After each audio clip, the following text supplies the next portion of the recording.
Bine v-am găsit, dragii mei din Zodia Vărsător, oriunde v-ați afla.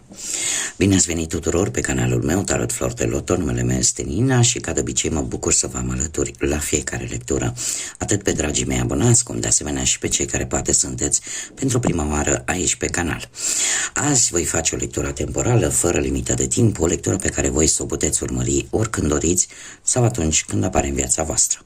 Desigur, dragii mei, nu uitați un aspect important și anume faptul că voi sunteți constructorii proprii voastre vieți, așa că vă rog din suflet să luați decât acele mesaje care rezonează cu voi, iar restul lăsați-le să zboare în univers, pentru că sigur sunt pentru alte energii, alte persoane care într-o mai mică sau mai mare măsură au o legătură cu Zodia Vărsător.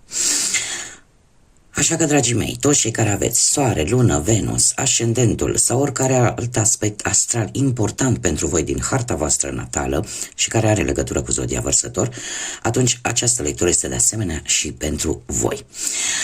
Și am decis să încep această lectură întrebând această carte magică să vedem care este energia dragilor mei din Zodia Vărsător în acest moment în care voi urmăriți această lectură.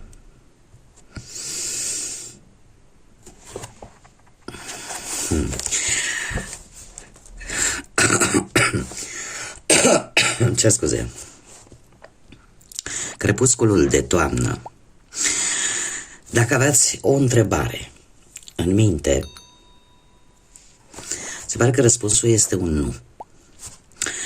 Dar cu un pronostic de îmbunătățire. Așa cum toamna reprezintă finalul unui ciclu, de asemenea anticipează începerea unuia nou. Așa că chiar dacă răspunsul la întrebarea voastră, la frământările voastre este un nu, în acest moment este un nu. Asta nu înseamnă că întotdeauna va fi așa. Viitorul poate aduce noi oportunități și șanse neașteptate. Dragilor, se pare că așa cum bine ne spune acest mesaj, un pic în parabole și un pic metaforic, unii dintre voi sunteți în așteptarea unui răspuns, care chiar dacă cartea ne spune că va fi negativ în acest moment, asta nu înseamnă că va fi negativ pentru totdeauna. Este un lucru temporar, poate că nu este momentul acum și eu aș spune că va fi un răspuns probabil pozitiv în momentul în care se va face schimbarea de anotimpuri. Deci, în momentul în care un anotimp se termină și începe un altul nou. Dar în acest moment în care voi urmăriți această lectură, lucrurile se pare că nu vor merge într-o direcție pozitivă. Haideți să vedem ce ne spune și tarotul animăluțelor. Și începem cu viața profesională. Haideți să vedem ce vine pentru dragii mei din Vărsător în următoarea perioadă la nivel profesional.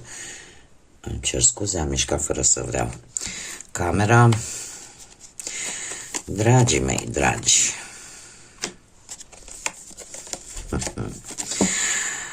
ați avut cu ceva timp în urmă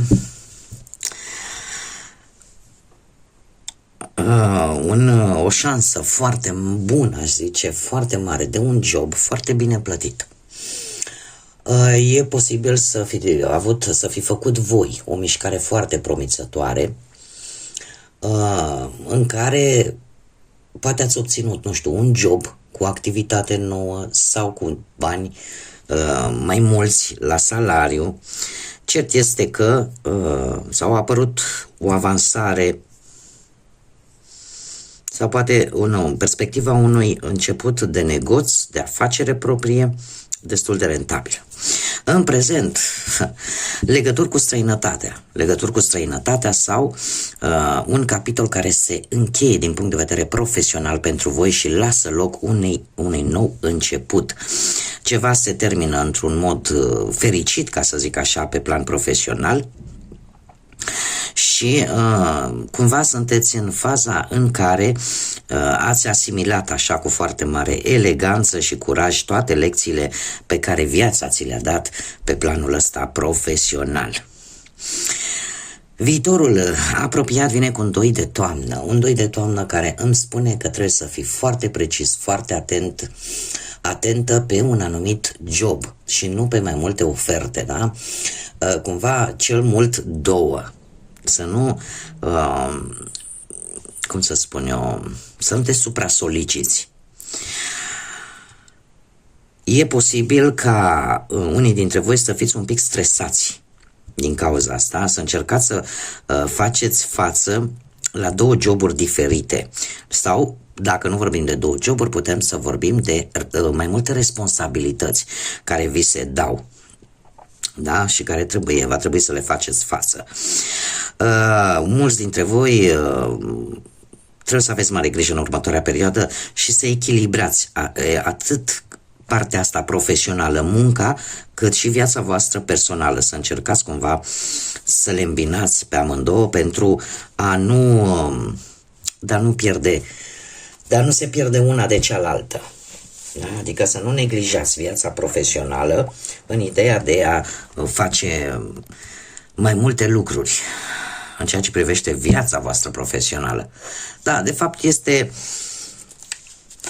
decât să fiți împărțiți și să nu puteți face față, mai bine le faceți echilibrat, nu vă asumați mai multe responsabilități decât voi puteți să duceți, pentru că lucruri bune vin în viața voastră, dar trebuie să aveți grijă să păstrați un echilibru. Pe partea banilor, dragilor, pe partea banilor se pare că lucrurile au ajuns vis-a-vis de o situație financiară, au ajuns cumva la o rezolvare, aș spune. Nu știu, ați avut parte de niște documente favorabile relaționate cu banii, să recuperați niște bănuți sau să vi se dea niște bănuți. Sau a semnat vreun contract, vreo moștenire, da?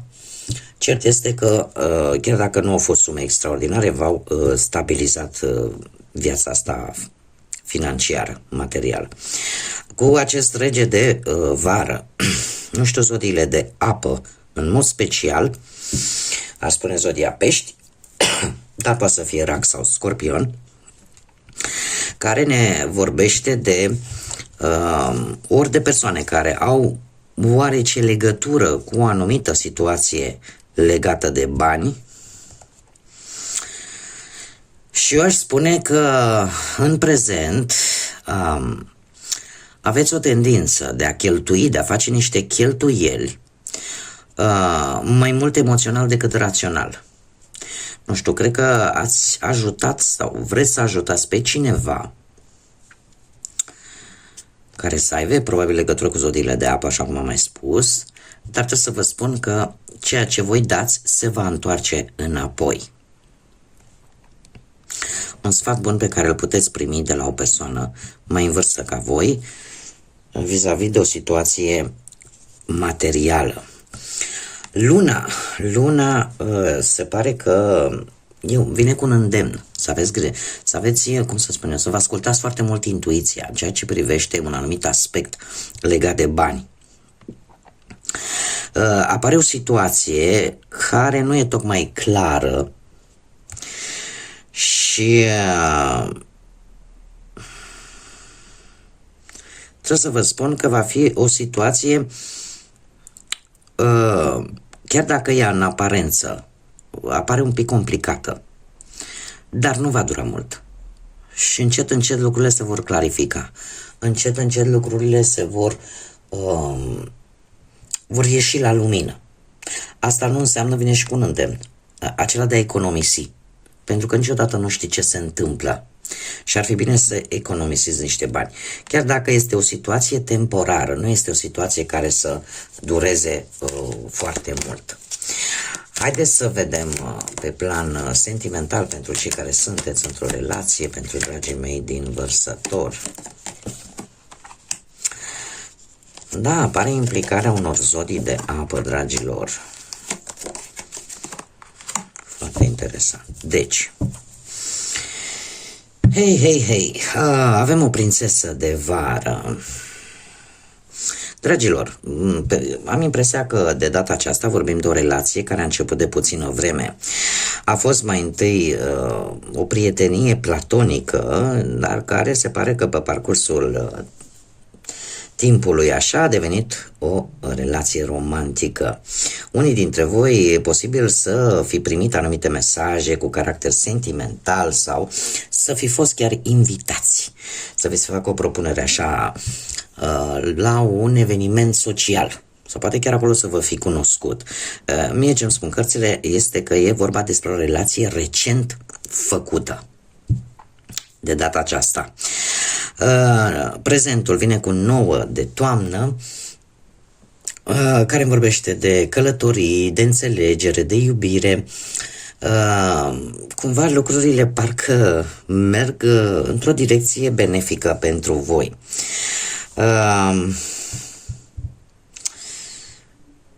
E ca și cum voi ați obținut o victorie la nivel personal. Da? Cu această nouă relație din viața voastră. Viitorul vine cu un 3 de cupe sau un 3 de vară. Se pare că e pe drum, ori o vreo logodnă, ori vreo propunere de nuntă, sau poate chiar un anunț de vis-a-vis de o naștere, de venirea pe lumea unui copil pentru unii dintre voi. Și apar, cum să zic eu, apare acel sentiment de pur și simplu de a te răsfăța, practic. Da? Următoarea perioadă este o perioadă destul de bună și eu aș spune chiar foarte bună, cu motive de celebrare. Cu motive de celebrare. Poate o distracție în doi, poate o călătorie în doi, de ce nu? Da, este foarte aproape de voi.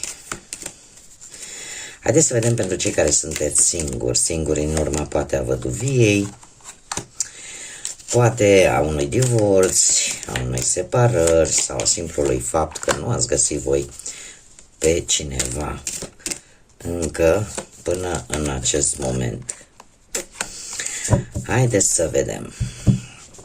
Dragilor, avem o regină de toamnă, zodii de pământ, Taur, Fecioară, Capricorn.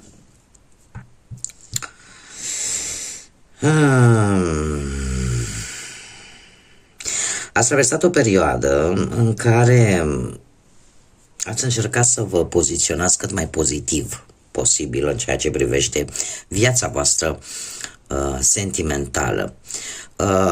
Ați încercat unii dintre voi să atrageți pe cineva în viața voastră și ați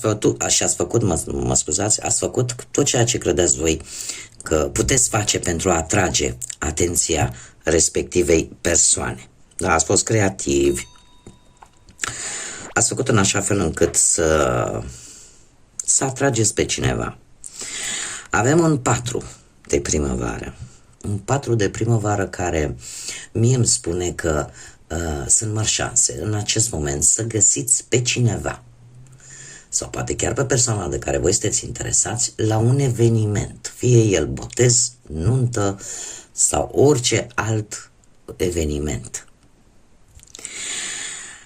Iar de aici viitorul sună bine, pentru că ne vorbește de noi începuturi. Și se pare că veți începe o nouă aventură, o nouă relație în care voi pur și simplu veți face un salt în gol, da? O săritură așa către necunoscut, chiar dacă mulți dintre voi probabil o să vă puneți întrebarea dacă într-adevăr sunteți pregătiți pentru o relație de durată sau nu, sau dacă sunteți pregătiți să faceți un anumit compromis în ceea ce privește acest nou început care vine în viața voastră. Acum, Haideți să vedem gânduri ascunse și nerostite, care pot fi ale voastre, dragilor, din vărsători, sau ale unei persoane de interes pentru voi. Ce ne spune? Depind prea mult de tine, de aceea nu te pot lăsa să pleci. Am probleme de codependență. Deci pot fi gândurile voastre, pot fi gândurile unei alte persoane. Faptul că respectiva persoană nu poate să vă dea drumul, sau voi nu puteți să dați drumul, unei anumite situații sau unei anumite persoane, se numește codependență. E ca și cum din N motive nu poți renunța la o anumită relație, la o anumită persoană. Că sunt motive economice, că sunt motive de sentimentale, emoționale, că sunt motive de teamă, de frică. Aici există această problemă și care trebuie tratată cu seriozitate. Da? Pentru că în momentul în care considerăm că depindem atât de mult de alte persoane, când de fapt noi ne putem elibera oricând, voința stă la noi și trebuie lucrat la acest aspect, indiferent că sunt gândurile voastre sau sunt gândurile unei alte persoane. Haideți să vedem ce situații necunoscute mai avem pentru dragii mei din Vărsător. Oglinda fantomelor, dorințe ascunse, temeri și potențial. Avem nevoie să facem față propriei noastre lumi interioare. Exact ce vă spuneam. Am impresia că e vorba de cineva care are o anumită teamă în a da drumul la ceva, în a renunța la cineva sau la ceva. Există ori dorințe ascunse, ori temeri, ori pur și simplu nu-și dă seama ce fel de potențial există de fapt. Așa că e o problemă, ca să zic așa, mai mult internă. Haideți să vedem încă un mesaj pentru dragii mei din Vărsător. Un mesaj, te rog. Claritate. Era și cazul. Aprinde o lumânare pentru lumină, pentru claritate. În felul ăsta îți vei ilumina viața și dorințele tale. Chiar dacă mulți, poate dintre voi, nu știu, cei care sunteți aproape de anumite locașe de cult și aveți și această credință în divinitate și în univers, indiferent de ce credință aveți, o lumânare albă aprinsă la care să-i cerem să ne lumineze viața, să-i cerem să ne lumineze mintea, să-i cerem să ne lumineze sufletul, în așa fel încât să vedem cu mai multă claritate ce avem de făcut în continuare. Eu zic că nu face nimănui niciun rău. Că o putem face la o biserică, la o mănăstire pentru cei care le au la îndemână, că o putem face în propria noastră casă, acolo unde e căminul nostru, să aprindem o lumânare albă și să cerem în gând, dacă nu cu viu grai, în gând să cerem această iluminare și această clarificare. Da? Nu face rău nimănui. Bun, dragii mei, aceasta a fost lectura pentru voi. Eu vă mulțumesc, ca de obicei, pentru atenția voastră, mulțumesc pentru like-uri, mulțumesc pentru distribuiri și, desigur, comentarii. Vă aștept cu mare interes, ca de fiecare dată, și vă îndemn pe toți cei care încă nu v-ați abonat să o faceți, să ne întâlnim cu toții aici, la fiecare lectură. Până data viitoare, când ne vom reîntâlni din nou, eu vă doresc tot binele din lume, să aveți parte de cât mai multă lumină, atât în suflete cât și în gânduri. Iar până la o nouă lectură, desigur, să fiți iubiți, dragilor!